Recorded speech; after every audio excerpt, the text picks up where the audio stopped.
Hi, I'm Dr. Bertice Berry, and I need to tell you this story. I'm in the hospital. I'm going through a bunch of stuff. I had this nurse tech who is amazing, as is anybody working this very, very difficult job. When I came to the room, when I finally got to the room from ER, um, there was no bed, so they were bringing the bed. Everybody came in to welcome me and let me know that everything was going to be okay and that I was in fact getting a bed. The bed came, they didn't bring it in the room. The nurse tech was like, what? And I had just posted the story about the pillows, and I could hear in the hallway saying, where are the pillows? Everybody else got pillows. The timing and everything was so good. So she's been with me throughout the day, all day, and she came in and she said, now, when did you become vegan? And I said, well, really, I'm not vegan. I'm vegan half of the year, but then dairy creeps in, and then I'm just vegetarian. She said, oh, and then she started to tell me a story. She grew up on a farm. Her grandparents had 20 acres, and she said corn was as far as you could see. And they had all kinds of chickens. She said she wouldn't eat chickens because she could see her grandmother wringing those necks, and she thought of her grandmother as a murderer. And she said they had this cow. They named it. They painted the cow's toes. They put earrings on the cow.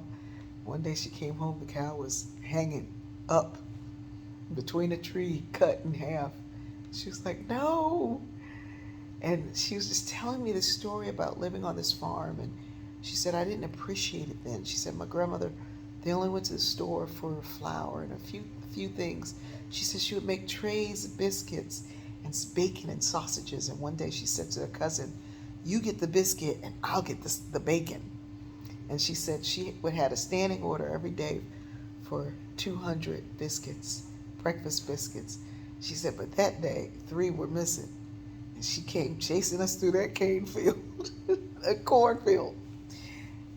And her story elevated me from all of these attachments, these wires, these things, the stuff, the picking, the poking, the prodding, the stuff. It just elevated me.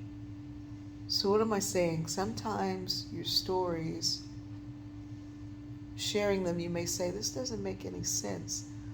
And it may not be something that even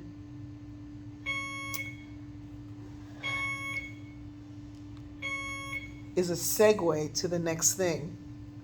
You've been here long enough, you learn to reset it yourself. It may not be a segue to what was going on, but it may be critical and important to the person you're telling it to. Tell your stories. Tell them with joy. Tell them with life. Tell them with hope. Share who you are with someone else. We all need each other. I love you. Everybody else got pillows.